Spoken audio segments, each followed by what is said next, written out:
and we're going to be talking about a couple different things. So forgive me if I kind of run all over the place as far as topics are concerned.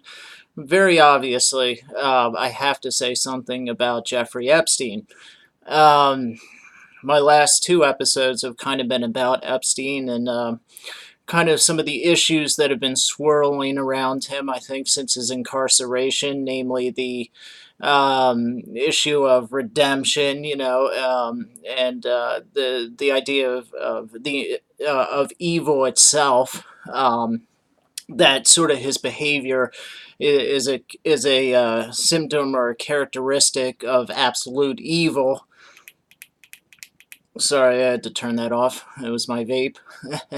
Yeah, I fell into that habit too, just like a lot of people. But anyway, not important. So it was a surprise to no one, me included, that and Jeffrey Epstein has quote unquote committed suicide. Now you'll remember if you've been following the news, that maybe I think it was 3 weeks ago, maybe a month ago in early July, Epstein was found after another failed or botched suicide attempt to have bruises and marks on his neck, and he was unconscious in the fetal position of his cell. He's since rebounded since that failed or what they were calling a failed suicide attempt, and that brings us all the way up to the present where now he has committed suicide. Or they say he committed suicide.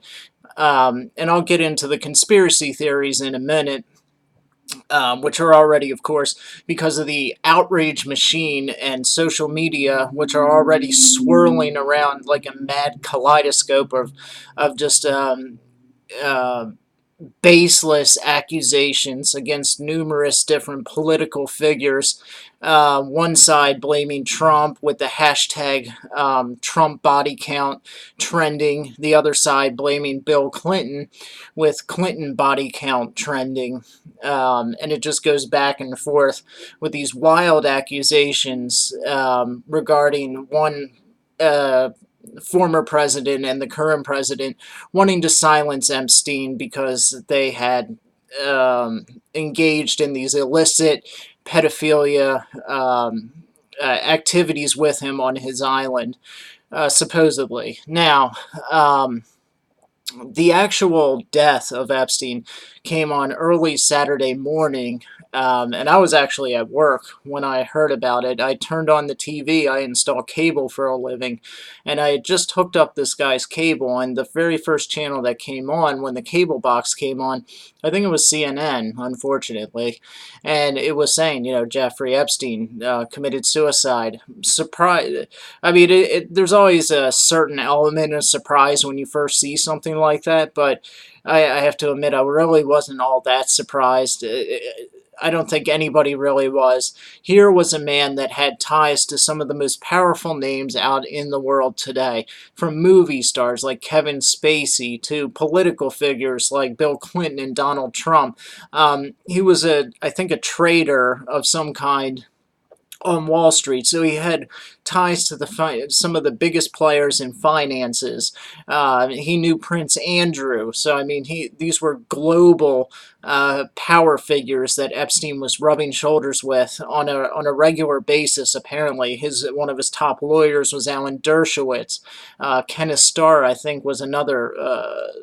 Defense attorney for him in the past. So some of the biggest legal names have been attached to his defense in past adventures.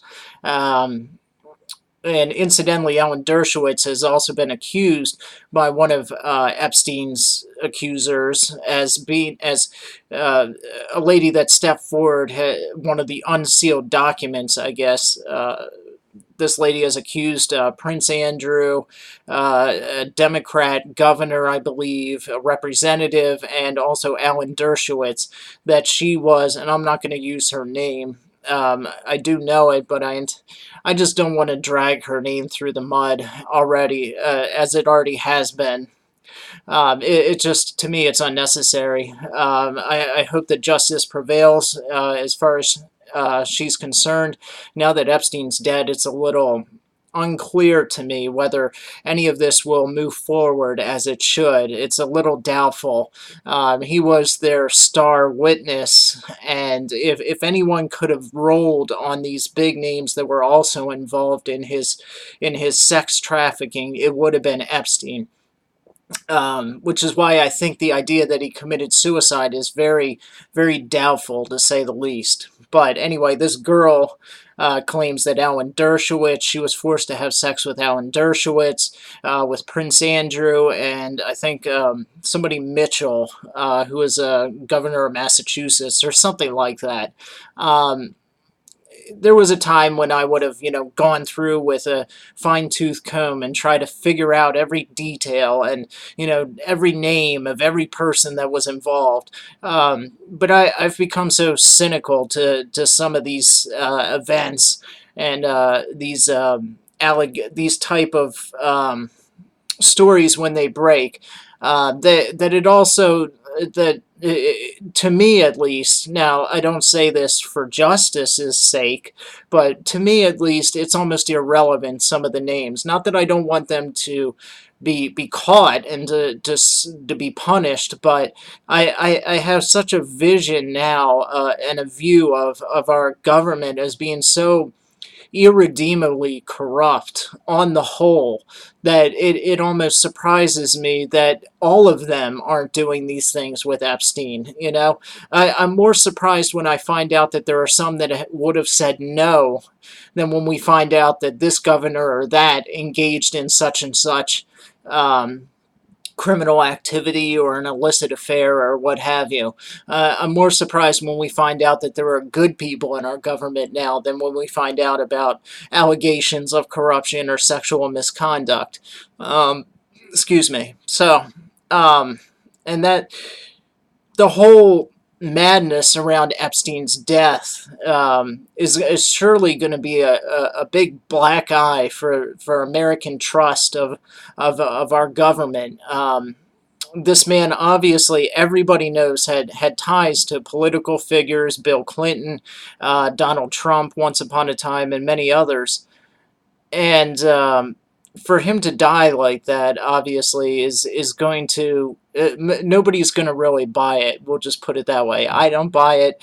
I don't know anybody that would. I mean, the circumstances surrounding his death are extremely suspicious, to say the least. I mean, after he was put on suicide watch after the supposed suicide attempt in July, and when somebody goes on suicide watch, they're watched. Like, every move they make is watched. There's a camera on them. Anything that they could use to kill themselves is removed from their cell. Sometimes they're placed with another inmate just to kind of have an additional set of eyes on them. Um, and guards are supposed to be checking in on the person that's being watched for supposedly being on suicide watch. They check in on them every, I think it was like 15 minutes or something like that, in addition to somebody always being watching them on camera. Almost none of that was taking place with Epstein, at least from what we've heard. Now, I think there's a big difference between what we're being told took place and what actually happened. So we can only go off of what we've heard, and that I would take with a huge grain of salt.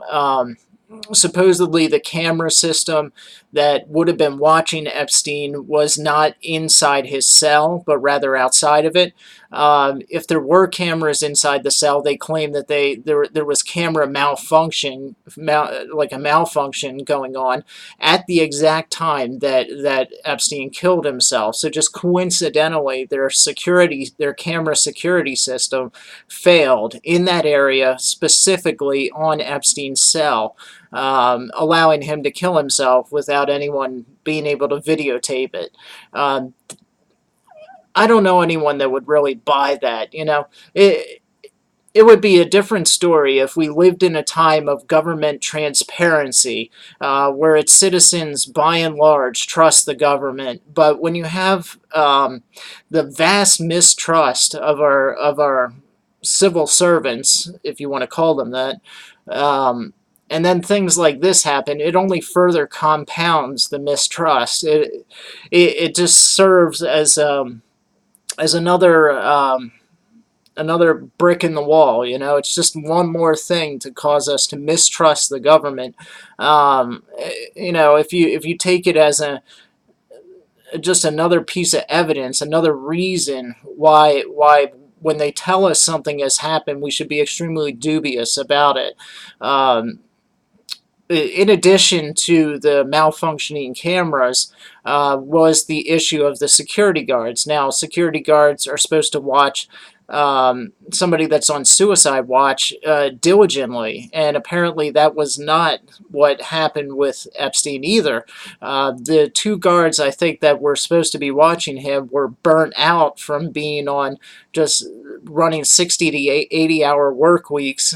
They were completely shot, and I think one of them had been sent home or something like that. It's not clear exactly what was going on there, but the bottom line here is that he was not being watched by these guards as he should be, which is also highly irregular.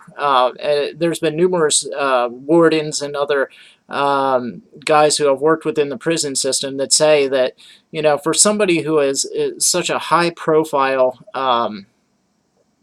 inmate like Epstein to be watched as little as he was, especially considering a previous suicide attempt, it just defies understanding. Basically, they just can't believe it that somebody who is that high profile, like basically on the same level as like a Bill Cosby, this would be on the same level as them not watching Bill Cosby at all. And Epstein had previously tried to kill himself maybe a month before, and they do this. They relax the guards that are watching him rather than increase the amount of guards. Their video surveillance of his cell is crap at best. You know, with cameras malfunctioning, cameras not being inside the cell.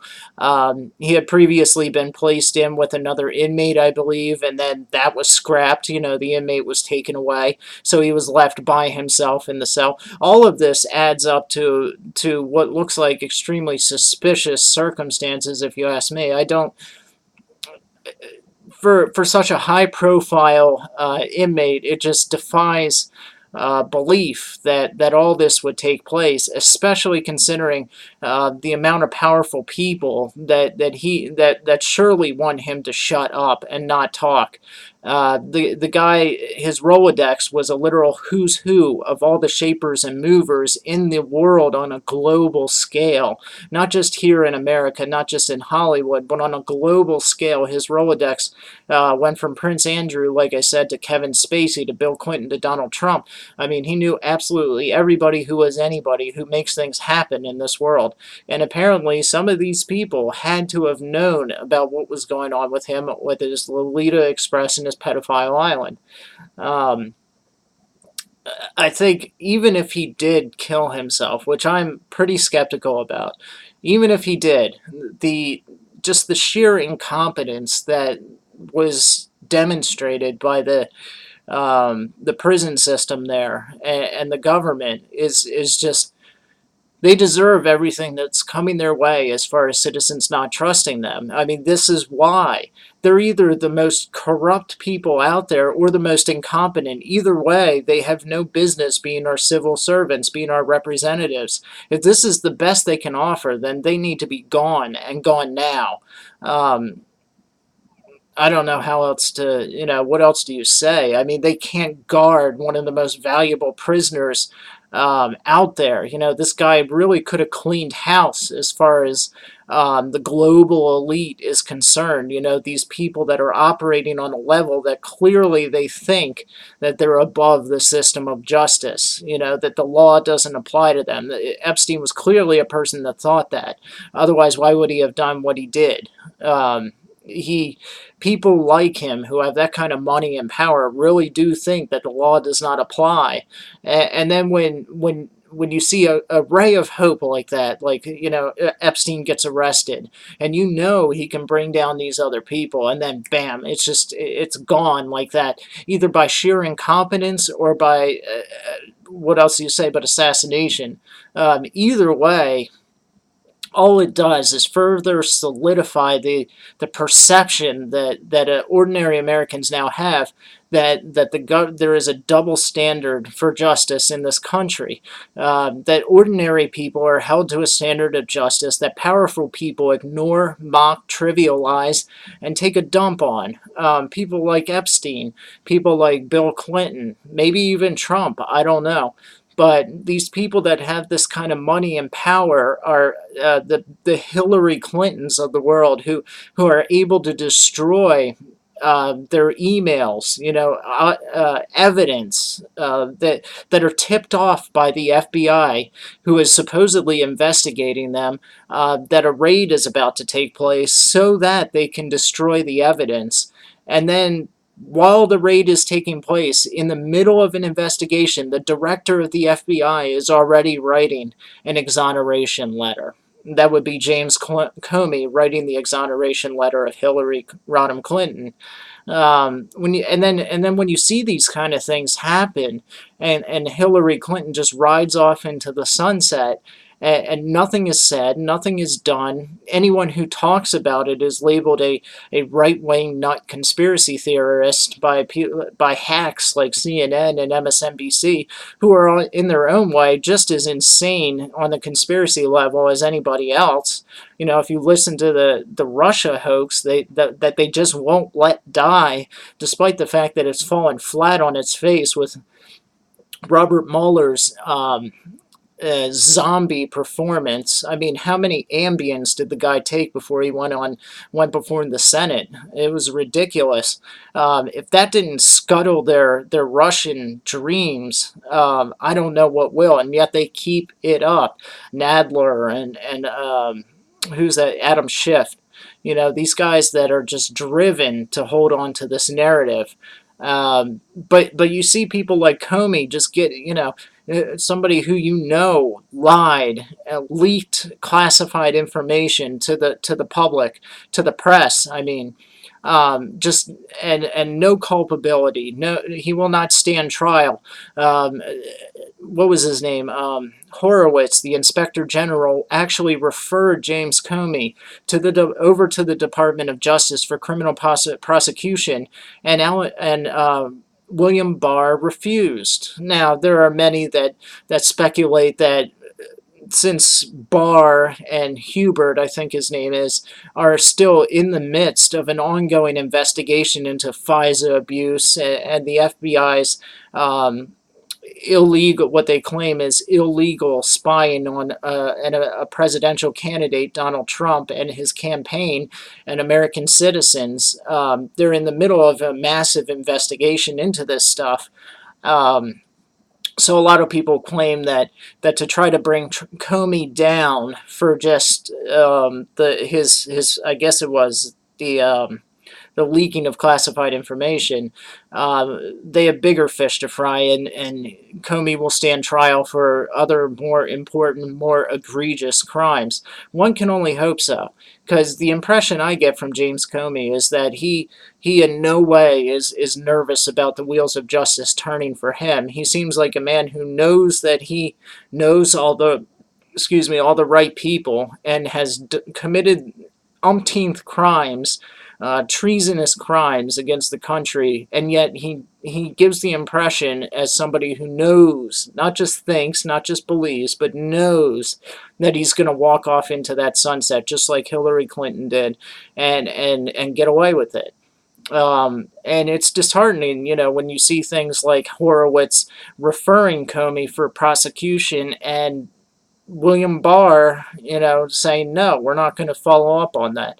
If I were William Barr, I would want to nail Comey to the wall with everything I had. Even if you think that you have heavier stuff on him than just leaking classified information, I would want to hit him with everything I could. I would want it so that that guy is made an example of, and never sees the outside of a prison cell, at least for the next 25 years, as a warning to anyone else who would think that they can take the reins of the FBI and use it for as a political weapon. You need to set an example here. We need to have some sort of somebody made an example of, rather than innocent people like General Flynn, who while Comey rides off into the sunset is bankrupt, and his reputation destroyed, or Roger Stone, who's bankrupt as well, and his career is destroyed, his reputation destroyed, and maybe looking at spending the rest of his life behind bars for perjury, a process crime, even though the very thing that they sought to bring him in on, Russian collusion and working in tandem with what's his name, for WikiLeaks. I can't think of the guy's name right now at the top of my head. Julian Assange. Even though they tried to get Roger Stone to admit that he worked with Julian Assange to hack the computers of the DNC, get Hillary Clinton's emails, all this kind of conspiratorial nonsense, none of it panned out. They found no evidence, and yet Roger Stone, because of discrepancies in his memory, or maybe a white lie that meant absolutely nothing, is now bankrupt, his career destroyed, his reputation destroyed. A whole team of FBI agents uh, arrested him at his house in Florida at 6 a.m. in the morning several months ago.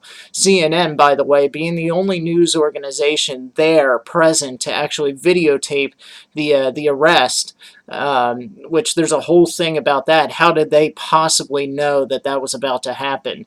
They claim it was just gut instinct. Bullcrap. No, it wasn't. You were tipped off. We all know this. This is the kind of thing I'm talking about, where things like that happen, and the people in the know just give like such outrageously stupid, unbelievable stories. The journalist, the reporter saying, I just had a gut feeling that the FBI was going to be there at 6 a.m. in the morning to arrest Roger Stone. He had no reason to think that. That was the best story that he could possibly come up with. He had a gut feeling, and people are supposed to believe that. Who in their right mind believes a story like that? Who in their right mind believes that the cameras just so happened to malfunction outside Epstein's cell, and that he was just so happened to be taken off suicide watch when no other prisoner would be? No one. No other high-profile prisoner would be taken off suicide watch. It just boggles my mind that they think that ordinary people should. I mean, it's like they're mocking us. It's like these people who have some sort of position of power, they just don't care. Like, when they put out a story that is so unbelievably bad and full of crap, it's just like, how could you expect common people who have even an iota of intelligence, even if only half your brain is working, this story is so full of holes and so stupid and dumb and full of crap, and yet they still say it, and the news organizations pick it up, and then if you question it, if you say, "Wow, that's really bad," like none of that sounds believable, then you're a conspiracy theorist. You're nuts. You're the one that's stupid, or needs to be put in a box or in a white room or in a straitjacket. You're the problem, not the person that told you a story that is so asinine and juvenile and pathetic in its attempt to be a cover up. Not them, you, the clear thinking, rational one. And it's these kind of things that and they wonder why the mistrust of the media is at an all-time high, the mistrust of the government. I saw some Joe Scarborough and a couple others on I think he's a lead reporter at MSNBC, if you can call him that, a pundit. Joe Scarborough and a couple others got on Twitter and were saying this is what's wrong with America. You know, these right wing pundits like Paul Joseph Watson and others who are immediately spinning conspiracy theories about the death of Epstein, instead of just believing the story that the government put out, the story that we're being told, that the cameras just happened to malfunction, and he just happened to be taken off suicide watch, despite the fact that not even 2 months before he had tried to kill himself, and he had been found unconscious in the fetal position on the floor of his cell with bruises on his neck. He just happened to be taken off his suicide watch. The guards just happened to be on an 80-hour shift and didn't look in on him like they would for even low profile um, inmates. And yet this is the most high profile inmate they have, and they just happen to be too tired to go look.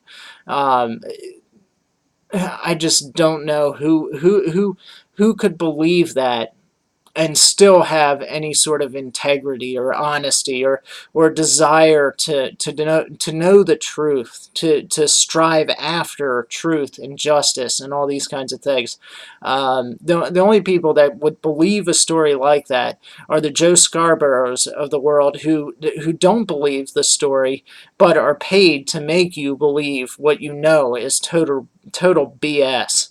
Um, so now all of this, I think, goes to say and to show, if we haven't figured it out already, that the concept, the idea, the naturalist, and this utopian vision that is kind of being shoved down everybody's throat, that man can better himself and create like a utopian nirvana type heaven with the government providing all of our answers and solutions. This should really convince people and give you reason to look at the things that socialists like Bernie Sanders and AOC and some of the others are shoving down your throat, these lies. This should give you pause to think when you hear the government telling you stories that are just so obviously pathetic and crap, like the story they're giving you about Epstein's death, or the whole Russian collusion nonsense, that they're still harping on. When you see stuff like this, um, and you see bad actors, and look, whether you're a Republican or a Democrat, we both sides have reason to be extremely infuriated by the idea of powerful people committing outrageous crimes and riding off into the sunset with no idea, with no justice, with the hammer of justice not falling on them at all. You know, if you hate Donald Trump, look, he's getting away with it, man. If you don't like Hillary Clinton, she got away with it. James Comey got away with it. There's a lot of people that got away with, and I don't believe, call me cynical, but I don't believe that William Barr is going to bring the hammer down on James Comey. So there's a lot, powerful people are committing outrageous crimes, lying to us about it, and nothing's being done. Nothing. They're getting away with it. If there's any more proof that you need, just let me know that should disable and destroy this concept that big government and more government intrusion in our lives, more government taking over and making and being responsible for every facet of our life, from our health care to our education to our religious beliefs, to taking care of the poor, the homeless, the veterans. The government fails miserably on every single one of these subjects. And yet these people running for president in the 2020 election, people like Bernie Sanders, Kamala Harris, these jokers, these people, these clowns, these idiots, really, these imbeciles, really want you to believe that this incompetent machine, this intrusive, um, machine that we're seeing just totally screw up everything that it puts its hands on. Every jar that it puts its hands in, it just breaks and destroys and shatters. And yet these people really want to convince you that more is what we need. um, I can't. I just can't wrap my mind around it. Look, no, no matter what your political beliefs are, no matter what your religious beliefs are, or your moral beliefs, the one thing that we should be able to take from everything that we're seeing in the news, whether it's on MSNBC or Fox or CNN, I don't care where it is. The one thing that we should be able to take from all that is that our government is totally corrupt, totally inept, total full of people that are the most incompetent, idiotic, corrupt, evil, selfish, egotistical, self-centered, narcissistic, and prideful people that you could possibly get into one location. Washington D.C. is Sin City. I mean, forget Las Vegas. Washington D.C. is probably the most wicked city on the face of the earth. Um, so forget this idea that more government is going to solve any of this. Look, supposedly at this point in our civilization, in humankind's advancements and evolution throughout history, we are the most progressive we've ever been. You know, look at our science, look at our knowledge. With the click of a button, you can find out anything that you could possibly ever want right here on Google. It doesn't matter what the topic is, somebody's written something on it, and you can get it without even thinking. In 5 seconds, you can have an entire um, thesis. All the information you would need for a thesis in 5 seconds on any topic you could possibly want. Uh, we're Entertainment is just limitless right now. We have everything that any civilization could possibly ever want and more in spades, and yet morally, we're completely falling apart. um, I've talked about this for the last several episodes, but I mean, I just think you got to keep hammering the point home that, look how far that supposedly we are, how far we've come in the last couple hundred years in civilization, since the Industrial Revolution, and yet morally speaking, as far as our values and as far as like a happy, productive, good society is concerned, we have never sunk lower, in my opinion. With all the school shootings, the mass shootings, the way that's being sadistically and cynically spun to scare people, as if guns just of their own volition get up off the ground and start randomly shooting people. We're blaming a machine, we're blaming an inanimate object for the moral failings of ordinary citizens, people who are so appallingly normal that it should scare each and every one of us. So many of these shooters and these people that commit these horrific crimes, you would have no way of knowing that they were about to do something like that 10 minutes prior.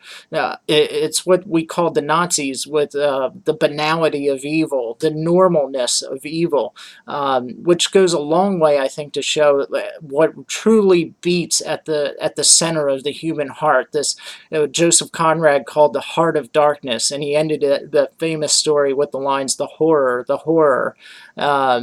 It's this madness and this disease that the Christianity calls sin, original sin.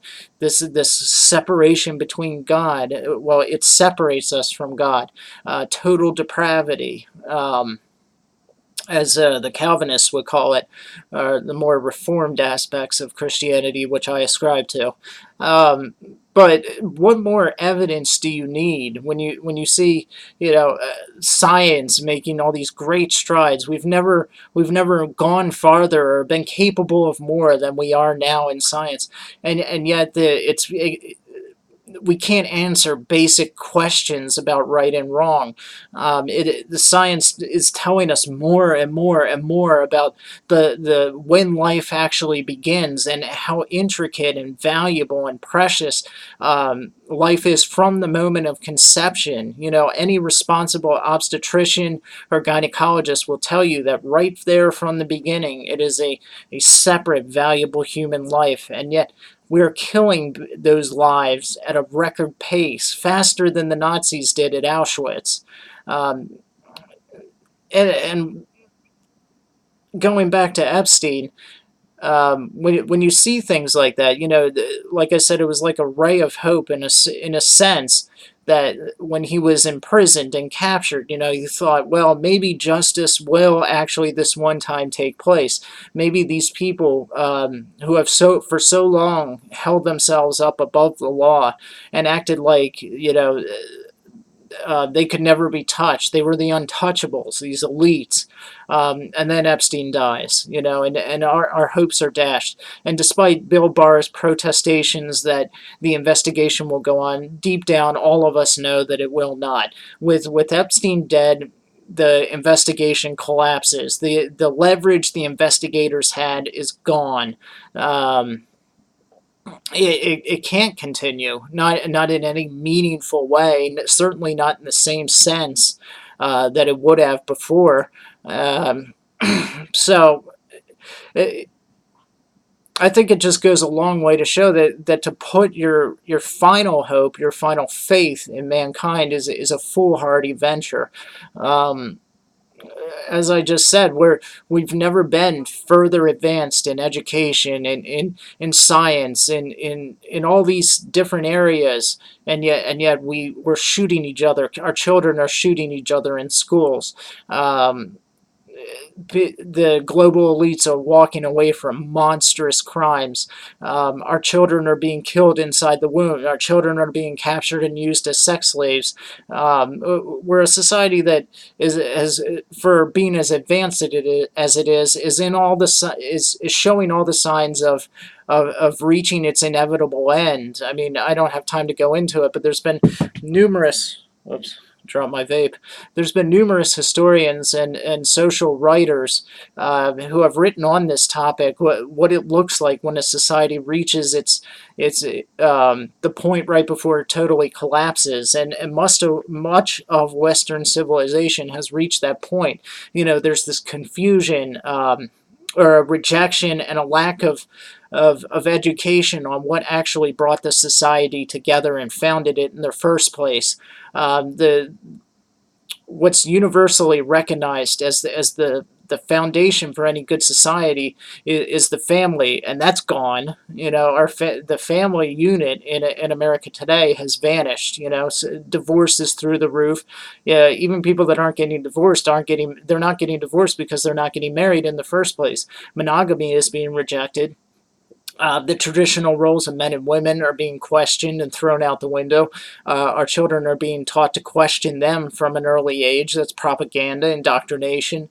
Um, so the family unit itself is just crumbling. It's dissolving, and that's the very foundation of society to begin with.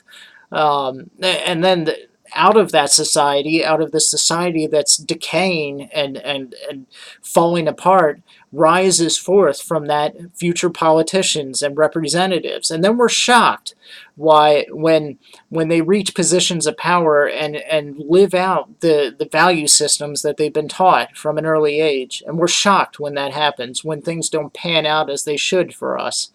It's why, from the very beginning, we should not put our hope or trust in man as the ultimate purveyor, purveyor of justice, you know, because we're going to be sorely disappointed every single time.